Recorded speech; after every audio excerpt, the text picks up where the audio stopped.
한 번 더 인사합시다. 성령으로 충만합시다.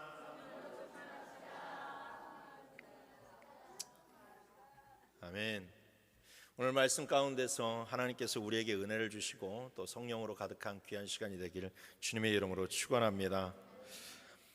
최근 도널드 트럼프 미국 대통령이 당선이 되면서 미국발 여러 가지 이슈들로 인해 전 세계가 떠들썩합니다. 그 중에서 굉장히 큰 이슈 중에 하나가 바로 불법 이민자들에 대한 강력한 단속입니다. 나라 전역으로 무분별한 그런 단속이 이루어지게 있고 또 그런 사람들과 관계된 그런 가족들이 또 그것에 대해서 굉장히 목소리를 높임으로 말미암아 미국 전역으로 그것을 또 반대하는 시위도 확산되고 있습니다. 한때는 아메리칸 드림을 꿈꾸며 전 세계 사람들이 몰려들었던 이민자의 나라였지만 이제는 이민자들이 두려움에 떨면서 사는 땅으로 점차 변해가고 있는 현실입니다. 그런데 여러분, 꼭 그것만이 아니더라도 누군가 다른 나라에서 삶을 살아가다 보면 항상 어려움이 있습니다. 다른 나라에서 살 때의 가장 큰 어려움은 바로 적법한 체류 자격을 획득하는 것이에요. 그러니까 체류에 대한 비자를 획득하거나 아니면 영주권이나 시민권을 획득하는 것이 가장 난관이고 가장 어려운 문제라고 할 수 있어요. 적법한 그런 체류를 획득하지 못하면 매번 비자를 연장을 해야만 됩니다. 우리가 여행을 갈 때야 그냥 단기성으로 가는 거니까 한 달 비자 아니면 3개월 관광 비자를 받아서 가게 되지만 거기에서 이제 자리를 잡고 또 거기에서 삶의 터전을 이루어 가려면 체류 비자를 얻어야만 돼요. 근데 이것이 굉장히 쉽지가 않습니다. 우리나라도 그것이 취득하기에 굉장히 어려운 나라 중에 하나고 다른 나라도 마찬가지입니다. 그래서 많은 그런 나라들이 비자 쇼핑을 합니다. 그러니까 1년간의 그런 비자 체류를 받았다가 이 비자가 만료가 되면 다른 나라로 잠깐 갔다가 다시 재입국해서 비자를 받는 그런 과정들을 겪게 돼요. 근데 이게 항상 그렇게 보장되어 있는 것이 아니에요. 언제 법이 바뀌고 또 그 심사관이 어떠냐에 그날따라 어떤 그런 기준으로 나를 바라보느냐에 따라서 전혀 달라질 수가 있어요.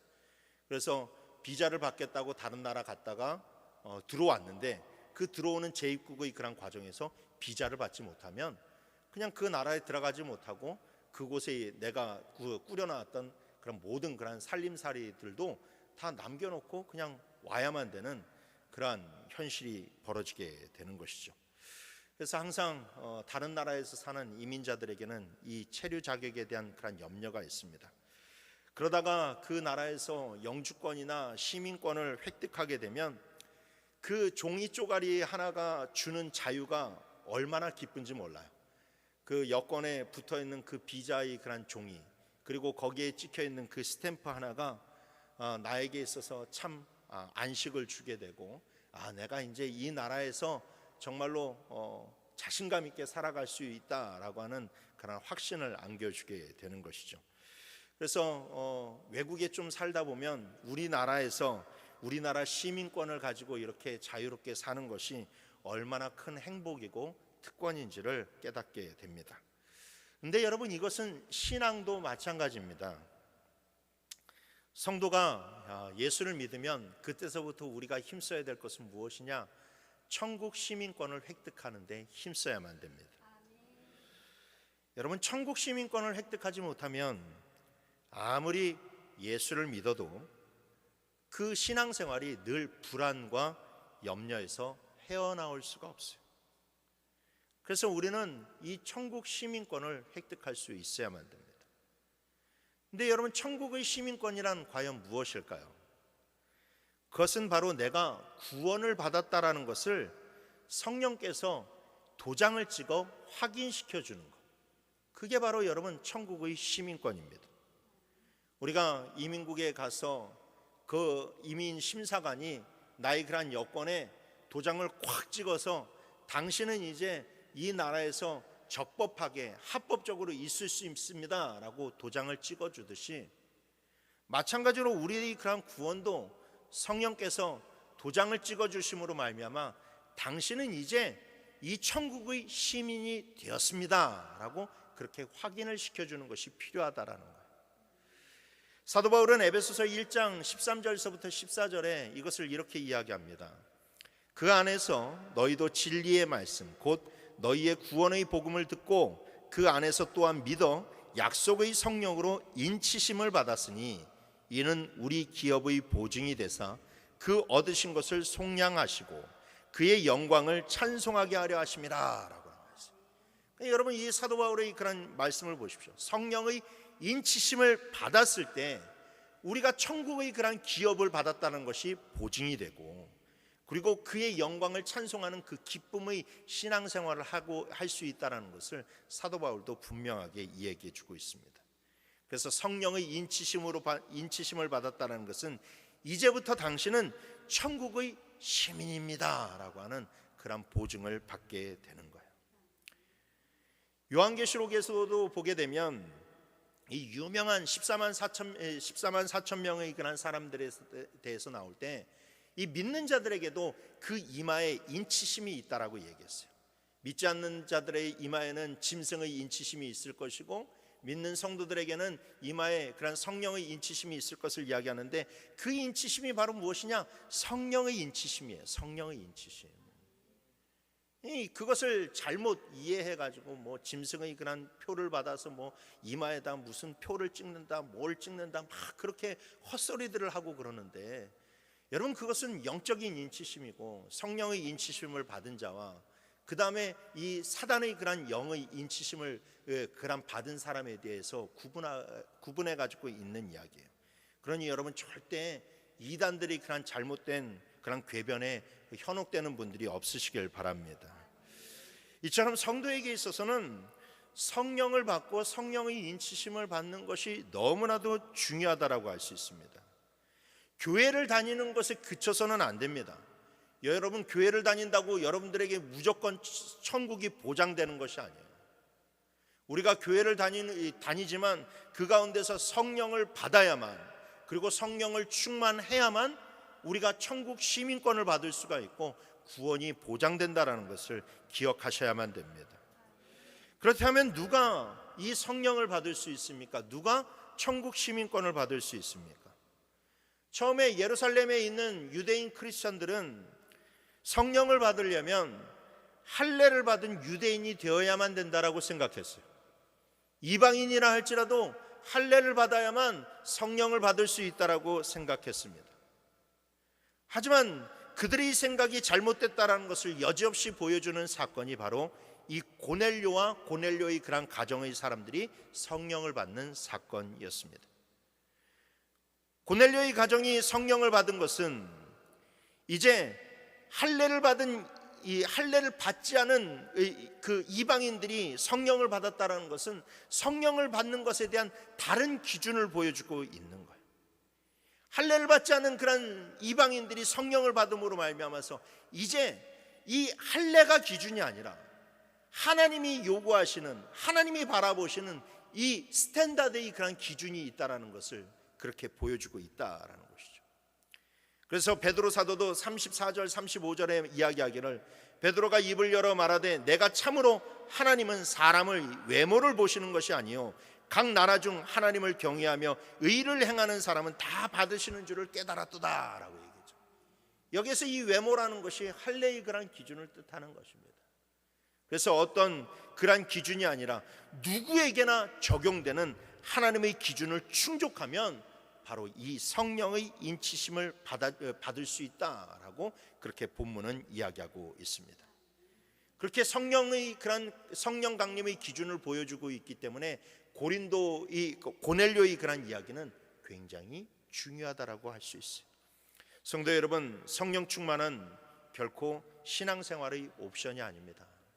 성령을 받지 않고서는 아무리 여러분들이 교회 다닌다고 하더라도 구원을 받을 수가 없어요.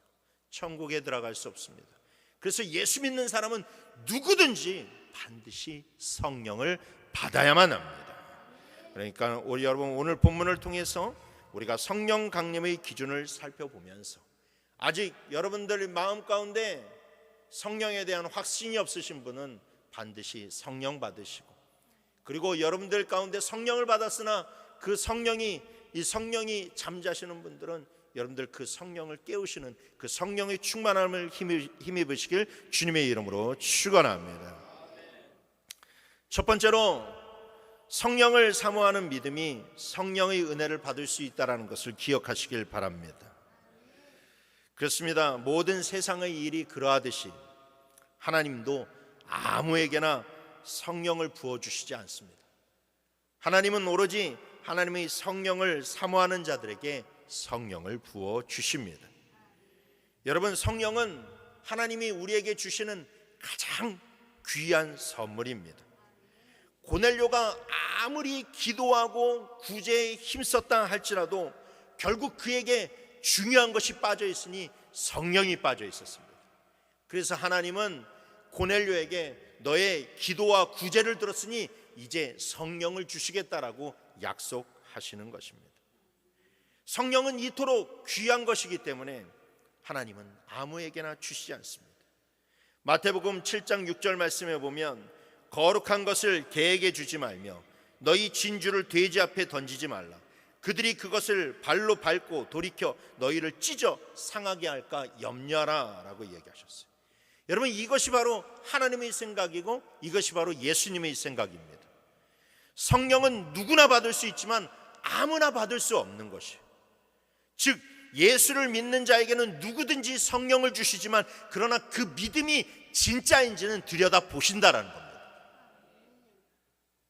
그래서 누구나 예수를 믿어도 그 믿음이 진짜 믿음이어야만 성령을 받을 수 있다라는 거예요. 거룩한 것을 사모하는 믿음이 진짜 믿음이요, 하나님은 그런 믿음을 가진 자에게 귀한 성령을 부어 주십니다. 고넬료는 요바로 사람을 보내어서 베드로를 모셔오게 하였습니다. 그런데 여러분, 고넬료가 베드로를 데려오라고 사람들을 보냈을 때 고넬료는 과연 베드로가 올 것이라고 생각했을까요? 안 올 것이라고 생각했을까요? 상식적으로는 분명히 안 올 것이라고 생각했을 것입니다. 마태복음 8장에 보게 되면 가버나움의 그런 백부장이 나옵니다. 그는 자기의 그런 여종을 고쳐달라고 사람들을 예수님에게 보내죠. 그런데 그때도 백부장은 예수님이 자기의 집에 올 것을 예상하지도 않았습니다. 생각하지도 못했어요. 그래서 예수님이 자기 집에 오신다고 하니까 깜짝 놀랐습니다. 그러면서 예수님이 자기 그런 집에 들어오는 것을 감당치 못한다라고 이야기했습니다. 왜 그렇습니까? 그것은 바로 유대인의 정결법 때문에 그래요. 유대인들은 이방인과 교제하는 것도 꺼렸지만 이방인의 집에 들어가는 것조차도 꺼려하였습니다. 왜냐? 이방인의 집에 들어가면 자기 자신도 부정하게 될 것을 염려했기 때문에. 그러니까 고넬료도 지금 하나님을 믿고 있고 유대교를 믿고 있기 때문에 이런 관습에 대해서 너무나도 잘 알고 있었어요. 더군다나 지금 베드로는 가이사랴로부터 무려 50km나 떨어져 있는 욥바에 있었습니다. 그런데 50km나 떨어져 있는 그곳에 있는 사람에게, 유대인에게 이곳으로 와서 우리 집에 좀 들어와 주십시오라고 하는 이 요청은 사실상 말이 안 되는 요청이에요. 어떤 유대인이 이방인의 집에 들어가겠다라고 그 수고를 감당하면서 갈 수 있다란 말입니까? 그러니까 고넬료는 상식선에 있어서는 자기가 지금 사람을 보내고 있지만 베드로가 자기의 집으로 방문하지 않을 수도 있다라고 하는 충분한 가능성을 가지고 있었어요. 하지만 고넬료는 한편으로는 올 수도 있다라고 하는 믿음을 가지고 있었습니다. 왜냐하면 하나님께서 천사를 통해 자기에게 약속하신 일이기 때문에 그래요. 상식적으로는 그것이 불가능하지만 하나님께서 약속하신 일이고 명하신 일이기 때문에 베드로가 반드시 자기의 집으로 올 수 있다라고도 생각했습니다. 또한 천사는 베드로에게, 이 고넬료에게 힌트를 주었어요. 그 힌트는 무엇입니까? 베드로가 지금 무두장이 시몬의 집에 머물고 있다라는 거예요. 이 말은 무엇을 뜻하느냐? 베드로가 그래도 율법에 의해서 너무 엄격한 그런 사람이 아니라 열려진 사람이라는 것에 대한 힌트를 준 것이었죠. 그래서 고넬료는 이성적으로는 베드로가 오지 않을 것이라고 예상했지만, 그러나 하나님의 인도하심으로 말미암아 베드로가 올 것을 믿었습니다. 고넬료가 베드로가 올 것을 믿었다라고 하는 그런 사실은 24절에서 잘 드러나고 있어요. 24절 말씀해 보시면, 이튿날 일어나 그들과 함께 갈새 요빠에서 온 어떤 형제들도 함께 가니라. 이튿날 가이사랴에 들어가니 고넬료가 그의 친척과 가까운 친구들을 모아 기다리더니라고 나와 있습니다. 여기에서 보면 고넬료는 베드로를 기다리고 있었습니다. 그것도 그냥 기다리는 것이 아니라 그의 친척과 가까운 친구들을 다 모아서 기다리고 있었습니다. 베드로가 왔을 때 자기 친척과 그런 친구들을 불러 모은 것이 아니라 이미 베드로가 오기 전서부터 자기의 친척들과 그런 이 친구들을 불러 모아고 기다리고 있었다는 거예요. 로마 이탈리아 사람의 그런 백부장 정도 되면 사회의 그런 지위가 꽤나 높은 것이고, 그렇다면 그의 그런 친구들도 굉장히 이 명성이 있는 그런 사람들일 텐데, 그런 사람들을 여러분 헛되게 부를 수가 없는 겁니다. 과거 이 시대에는 그렇게 잔치에 사람을 불러 모았다가 이것이 그 정해진 대로 이벤트가 이루어지지 않으면 굉장히 큰 망신을 당할 수밖에 없어요. 그렇기 때문에 베드로가 분명히 오지 않을 것이라고 하는 그런 가능성이 있었음에도 불구하고, 그런 가능성이 사실상 70%, 80%를 넘어가는 그런 상황 가운데서도 베드로가 이렇게 사람을 불러 모아놓고 기다리고 있었다라는 것은 그가 정말로 간절한 믿음을 가지고 베드로를 만날 준비를 하고 있었다라는 것을 보여주고 있다라는 겁니다. 그렇습니다. 여러분, 믿는 자란 이렇게 고넬료처럼 준비하고 기다리는 자를 가리키는 것입니다. 자신이 믿는 것이 이루어질 날을 대비해서 준비하고 사모하며 기다리는 자라야 그게 믿음 있는 자지, 믿는다고 하면서도 준비하지 않고 기다림이 없다면 여러분 그 사람은 믿는 사람이 아니에요. 믿는 사람이 아니에요. 오순절 성령 강림을 받은 자들도 똑같았습니다. 예수님은 사도들에게 아버지께서 약속하신 것을 기다리라고 명령하셨어요. 그냥 어떻게 보면 단순히 기다리라는 것이 성령이 올 때까지 그냥 기다려라, 예루살렘을 떠나지 말아라 라고 하는 단순한 명령처럼 보이지만 여러분 그것이 아니었어요. 사도행전 1장 14절 말씀해 보면 그 사람들은 더불어 마음을 같이하여 오로지 기도에 힘쓰더라 라고 얘기했어요. 그들의 기다림은 정말로 약속하신 성령이 자기들에게 부어주실 것을 기대하면서 기도로 기다리는 믿음이었다라는 거예요. 기도로 고대하면서 막 애쓰면서 기도하는 그러한 믿음이었다라는 것이죠. 그랬을 때 하나님께서 약속하신 성령을 그들에게 부어주셨던 것이고, 오늘 본문에서도 고넬료가 정말로 베드로를 통해서 하나님의 은혜가 부어질 것을 자기가 고대하면서 그렇게 간절히 기다렸기 때문에 하나님께서 그 고넬료와 그 가정에 있는 모든 모인 사람들에게 성령을 부어 주셨다라는 겁니다. 사랑하는 성도 여러분, 성도란 고넬료처럼 이렇게 항상 성령의 은혜에 대한 갈망이 차 있어야 될 줄 믿으시길 바랍니다. 늘 은혜를 받을 준비를 하며 고대하는 심령으로 가득 차 있을 때 그 속에 성령의 은혜를 부어 주시는 것이지, 아무런 준비도 없고 사모함도 없이 그냥 단순히 이 자리에 앉아있는 사실만으로 은혜 받을 생각을 해서는 안 된다라는 거예요. 이미 이 자리로 나올 때에는, 여러분 주일날 이 예배 이전에 나올 때에는 여러분들 안에 간절한 소망이 있어야 돼요. 하나님의 은혜를 받을 준비가 되어 있어야만 됩니다. 그 목마름이 있어야 하나님께서 이 시간 여러분들에게 은혜를 부어주실 수 있다라는 거예요. 잠언서 8장 17절 말씀에 나를 사랑하는 자들이 나의 사랑을 입으며 나를 간절히 찾는 자가 나를 만날 것이니라 라고 했어요.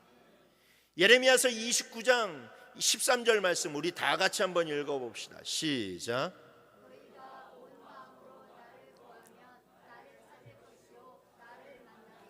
아멘. 그렇습니다. 성경은 우리에게 간절한 믿음이 있을 때, 온 마음으로 하나님을 구하는 믿음이 있어야 우리가 하나님을 만날 수 있다라고 얘기했어요. 여러분, 우리가 성령 하나님을 만나려면, 성령 하나님이 우리 가운데서 역사하려면 우리 안에 무엇이 필요해야 되느냐? 성령에 대한 간절한 소망이 있어야만 된다라는 거예요. 사모함이 있어야 된다라는 거예요. 여러분, 이 간절한 소망, 이 간절한 소망은 무엇입니까? 여러분, 우리는 하나님을 향한 여러 가지 소원을 가지고 있어요. 우리는 여러 가지 기도의 그런 제목을 가지고 하나님께서 나의 이 기도의 제목을 들어주셨으면 좋겠다, 하나님께서 내 인생 가운데 이것을 실현시켜 주셨으면 좋겠다라고 하는 간절한 소망이 있습니다. 그런데 여러분, 여기에서 말하는 간절한 소망이란 무엇이냐? 성령에 대한 간절한 소망이 내가 가지고 있는 모든 그런 소망보다 더 우선시되어야만 된다라는 거예요. 내가 하나님께 무엇을 받고자 원한다면 성령에 대한 그런 간절한 소망은 그 어떤 소망보다 최우선에 있어야 된다라는 거예요. 그렇게 열심히 기도하면서 여러분, 우리가 나아가야만 된다라는 거예요. 그런데 어떤 세상에 대한 소망이나 내 자신에 대한 그런 소망을 가지고서는 하나님께 열심히 기도하면서 정작 하나님 자신이 되시는 그 성령 하나님을 원함이 우리들에게 그 원함보다 적다면 여러분, 우리는 성령 받을 생각을 하지 말아야 돼요. 그런 사람은 여러분 절대로 성령 받을 수 없습니다. 여러분, 성령 하나님을 만나고자 하는 그런 바람이 내가 세상에서 성공하는 것보다, 사업이 번창하는 것보다, 물질의 복을 받는 것보다, 병을 치유하는 것보다 더 우선시되어야만 됩니다. 그래서 온 마음으로 나를 구하라 라고 하셨듯이 우리는 온 마음을 다해서 성령을 간절히 원해야만 됩니다. 여러분, 사실상 우리가 가지고 있는 많은 고민과 걱정과 근심들은요, 여러분 성령 받으면 거의 다 해결이 돼요. 거의 다 해결됩니다. 여러분, 성령 받으면 내가 천국 시민권을 얻게 돼요. 성령 받으면 내가 하나님의 아들과 딸이 됨을 믿어집니다. 여러분, 그건 여러분 믿어지는 거예요. 내가 믿으려고 노력하는 게 아니라 여러분, 내가 하나님의 아들 되고 내가 하나님의 딸이 되는 건 믿어지는 거예요. 근데 그 믿어지는 것은 무엇을 통해서 이루어지느냐? 성령께서 나를 통하여, 성령께서 나로 하여금 믿어지게 만드신다라는 거예요. 그럼 여러분, 하나님이 나의 아버지가 되신다는 것이 믿어질 때 여러분 찾아오는 그 평안과 확신은 이루 형용할 수가 없어요. 앞날에 대한 근심과 걱정이 사라지게 되는 거예요. 무엇을 먹을까, 무엇을 마실까, 무엇을 입을까에 대한 근심과 걱정도 다 사라지게 되는 거예요. 그래서 여러분, 그 어떤 것보다도 성령 받는 게 여러분들이 신앙생활에 있어서 가장 우선순위입니다. 그러니 아직 여러분들이 그런 마음 가운데 성령에 대한 확신이 없으시면 온 마음을 다해서 성령을 구하시길 바랍니다. 그리고 여러분들이 성령 받은 그런 여러분들의 감동은 있지만, 그러나 여러분들의 그런 삶 가운데 매너리즘에 빠지고 여러분들이 그런 신앙에 정말로 힘을 잃어버렸다면 이제 다시금 온 마음으로 주님을 찾아서 성령 충만한 성도로 살아가시길 주님의 이름으로 축원합니다. 두 번째로, 말씀 앞에 겸손한 믿음이 성령의 은혜를 받을 수 있다는 사실을 잊지 마시길 바랍니다. 그렇습니다. 고넬료 집안에 대한 성령 강림의 촉진제는 다름 아닌 말씀 앞에서 가진 겸손한 믿음이었어요. 베드로가 고넬료의 집에 도착했을 때 고넬료는 베드로의 발 앞에 엎드려 절했다라고 이야기합니다.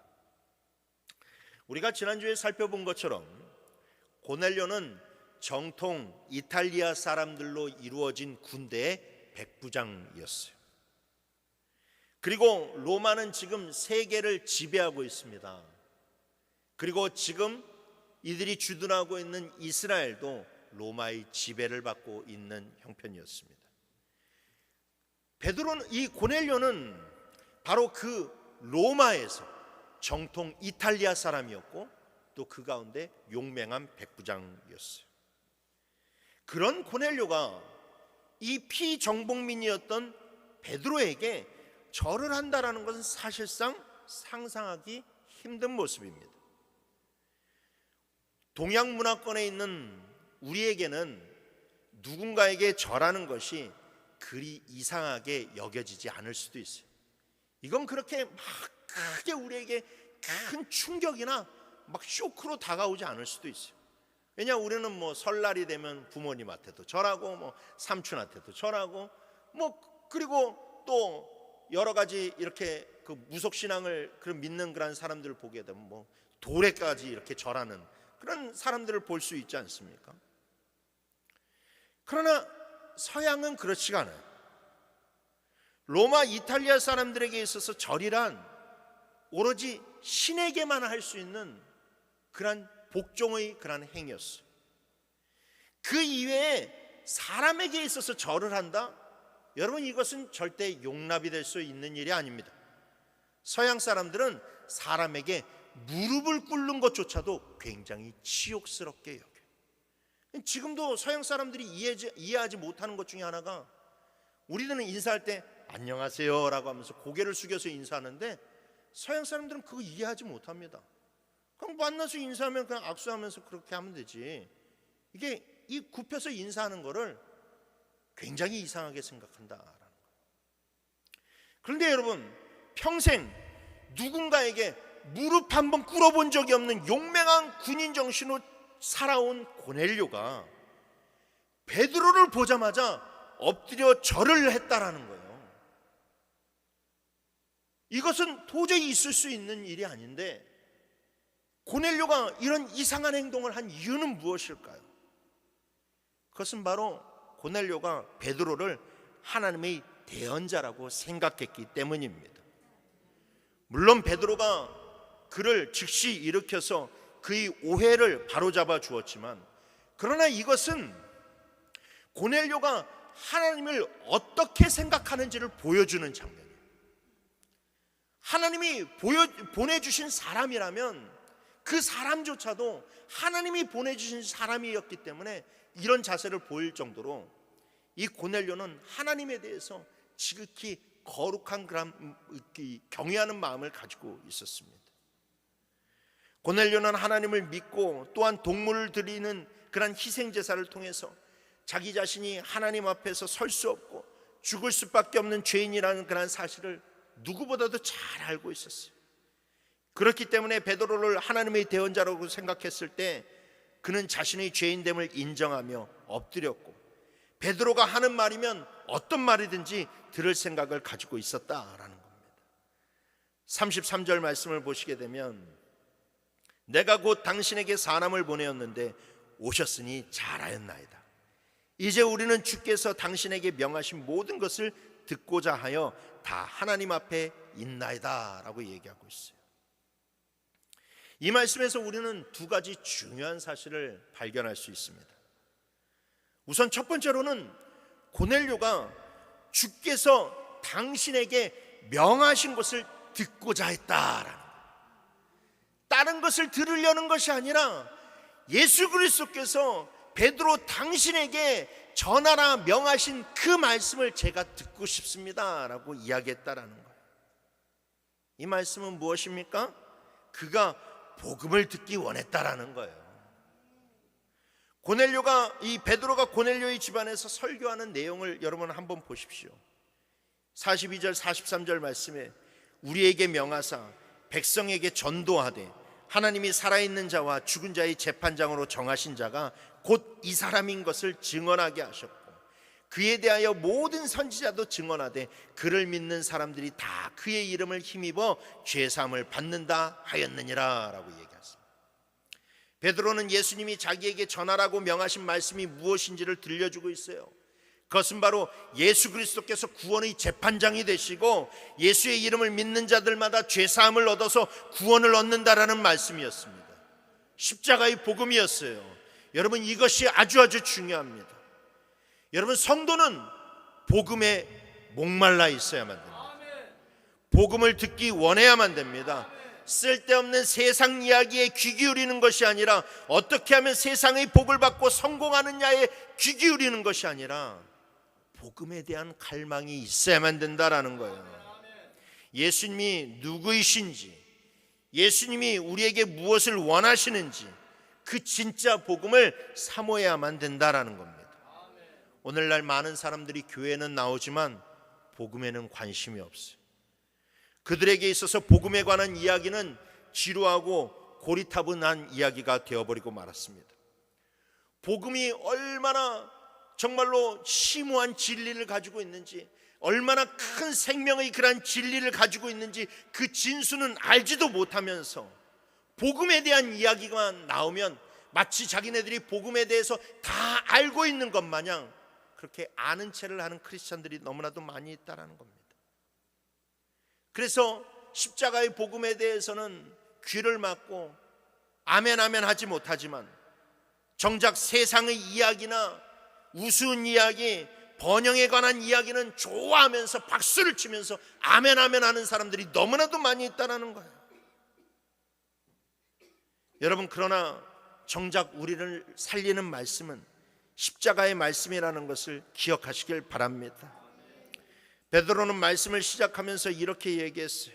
36절 37절에 만유의 주 되신 예수 그리스도로 말미암아 화평의 복음을 전하사 이스라엘 자손들에게 보내신 말씀 곧 요한이 그 세례를 반포한 후에 갈릴리에서 시작하여서 온 유대에 두루 전파된 그것을 너희도 알거니와 라고 이야기합니다. 베드로는요, 그 지금 그 집안에 모여 있는 고넬료와 그 모여 있는 모든 사람들에게 온 유대에 두루 전파된 그것을 너희도 알고 있지 않느냐라고 이야기합니다. 들어본 적이 있다라는 거예요. 너희들 예수에 대해서 들어보았지? 예수로 인해서 그 복음이 전파된 그 복음에 대해서 들어봤지? 라고 이야기하는 겁니다. 이 이야기 너희들이 모르는 이야기가 아니라는 겁니다. 하지만 그들이 이전에는 복음에 관심이 없었다라는 거예요. 복음이 들려졌지만 그거에 대해서 귀를 기울이지 않았다라는 겁니다. 그런데 그들이 이제 베드로를 모셔서 그 복음이 하나님의 말씀이라고 믿고 생각하고 간절한 사모함으로 그것을 들었더니, 복음에 대해서 관심을 가졌더니 그들의 집안에 놀라운 은혜가 임하게 되었다라는 것이죠. 성령의 은혜가 임하게 되었다라는 겁니다. 그렇습니다, 여러분. 무엇보다도 복음이 중요합니다. 내 영혼에 가장 시급한 것이 바로 복음입니다. 그러니 여러분 안에 복음에 대한 관심이 일어나길 원합니다. 십자가의 복음에 대한 목마름이 있기를 원합니다. 그래서 사람이 역사하는 그런 교회가 아니라 십자가의 복음에 담긴 그 성령께서 역사하시는 교회가 되기를 주님의 이름으로 축원합니다. 33절에서 두 번째로 중요한 부분은 무엇이냐? 듣고자 하여 다 하나님 앞에 있나이다 라고 하는 부분이에요. 여러분, 여기에서 하나님 앞에 있나이다 라고 하는 구문은 무엇을 가리키는 말이냐? 성소 앞에 서 있는 제사장을 가리키는 거예요. 하나님 앞에 서 있다라는 것은 그거예요. 제사장이 하나님의 성소 앞에서, 그리고 대제사장이 하나님의 지성소 앞에서 서 있는 것을 가리켜서 하나님 앞에 서 있습니다 라고 하는 표현을 사용한다라는 것이죠. 그래서 지금 고넬료가 하나님의 말씀을 들으려고 하나님 앞에 서 있습니다 라고 하는 이 말씀의 뜻은, 정확한 뜻은 무엇이냐? 내가 성소 앞에 서 있는 제사장처럼 하나님의 말씀 앞에 서 있습니다 라고 하는 의미를 가지고 있어요. 제사장처럼 준비된 마음으로 하나님의 말씀을 들으려 한다라는 겁니다. 여러분, 대제사장은 1년에 딱 한 번 지성소에 들어갑니다. 그런데 이 지성소에 들어가는 것이 굉장히 떨리고 아주 주의를 기울여야만 되는 그런 일이에요. 그래서 대제사장은 이 지성소에 들어가기 이전에 며칠 전서부터 불경건한 그런 일들은 다 피합니다. 자기의 그런 마음을 흐트러 놓는 것도 다 제한합니다. 그리고 오로지 자기를 경건하게 준비하고 열심히 기도로 준비해서 그는 그 지성소에 들어가게 됩니다. 대제사장뿐만이 아닙니다. 제사장들 또한 마찬가지입니다. 일반 제사장들도 성소에 들어갈 때는 자기 자신을 굉장히 준비해서 들어갑니다. 그래서 등잔대에 촛불을 하나 킬 때에도 그들은 굉장히 주의 깊게 그 불 하나를 켜게 되고, 거기에서 이 떡을 그렇게 가는 일조차도 아주 경건하고 그리고 준비된 그런 마음으로 그 모든 일들을 행하게 됩니다. 왜입니까? 그 모든 일들이 하나님 앞에 서 있다라고, 지금 하나님이 임재 안에 내가 들어와 있다는 것을 그들이 인식하기 때문에 그렇습니다. 그러니까 고넬료의 이 말은 그가 지금 베드로의 입에서 나오는 말씀을 어떤 마음을 가지고 받아들이고 있는지를 보여주고 있는 거예요. 고넬료는 자기가 사람을 보냈을 때, 베드로가 올 것을 기대했을 때 그냥 준비하고 있었을까요? 아니라는 것이죠. 그는 기도하면서 베드로를 준비했습니다. 그는 거룩함의 그런 마음을 가지고 베드로가 오기를 기다렸다라는 거예요. 그랬기 때문에 베드로가 지금 말씀을 전하려고 섰을 때에 자기가 하나님 앞에 제사장처럼 서 있습니다 라고 그렇게 말할 수 있는 것이죠. 그렇습니다. 여러분, 우리는 하나님의 말씀 앞에 대해서 확실한 겸손한 자세를 가지고 있을 수 있어야 돼요. 여러분, 우리를 가리켜서 성경은 왕 같은 제사장이라고 얘기했습니다. 왕 같은 제사장이라고 하는 말은 무슨 의미입니까? 우리가 막 그냥 세상 사람들 앞에서 제사장이니까 의스대는 그런 삶을 살아라는 거예요? 아니라는 것이죠. 제사장이란 사람은 사람들 앞에서 자기를 의스대는 그런 직분이 아니라 하나님 앞에서 겸손해야 되는 그런 직분입니다. 하나님 앞에 있기 때문에 항상 언제나 거룩해야 되고 하나님의 음성에 늘 귀 기울여야 되는 그런 사람이 제사장이라는 거예요. 그래서 제사장이 늘 가지고 있어야 되는 인식이 무엇이냐? 코람데오예요. 코람데오. 하나님 앞에서. 그게 여러분 제사장이 늘 가지고 있어야 되는 그런 인식입니다. 그래서 성도는, 왕 같은 제사장 된 성도는 하나님의 말씀을 들을 때 늘 내가 하나님 앞에 서 있다라는 것을 깨달아 알아야만 돼요. 이런 하나님의 면전에 대한 인식을 갖지 못한다면 비록 하나님의 말씀을 들을지라도 그 말씀이 그 마음을 움직이지 못하고 그 말씀이 그 가운데서 아무런 영향력을 끼칠 수가 없어요. 사도 바울은 데살로니가 교회를 가리켜서 굉장히 큰 칭찬을 했습니다. 데살로니가 교회는 모든 교회의 본이 된다라고 할 정도로 칭찬하였습니다. 근데 그렇게 데살로니가 교회를 칭찬한 이유가 무엇입니까? 데살로니가전서 2장 13절 말씀 다 같이 읽어봅시다. 시작.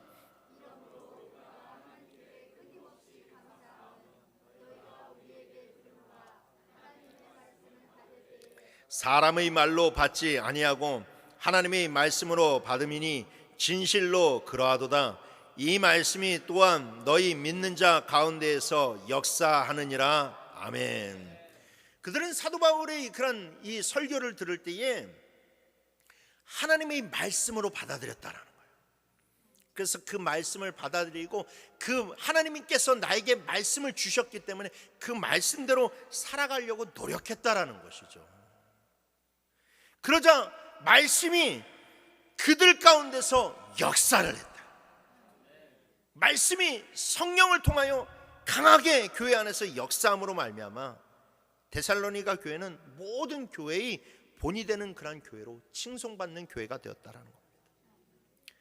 사랑하는 성도 여러분, 우리는 참된 말씀에 대한 관심이 있어야만 됩니다. 오늘날에는 너무나도 복음과 상관없는 공허한 메시지들도 많이 있고, 또한 복음에 관심 없는 그런 성도들도 많이 있습니다. 쓸데없고 가치없는 메시지에 아멘하면서 살아가는 그런 공허한 성도들이 많이 있다는 거예요. 그러나 여러분 기억하십시오. 십자가의 복음이 없는 곳에는 성령도 없습니다. 십자가의 복음이 없는 곳은 성령도 없어요. 38절에서 베드로가 말하듯이 하나님은 나사렛 예수에게 성령과 능력을 기름 붓듯 부어주셨습니다. 그래서 여러분, 우리가 예수 그리스도를 붙잡아야만 성령 받을 수 있어요. 그런데 여러분, 예수 그리스도를 붙잡는다는 것은 무엇입니까?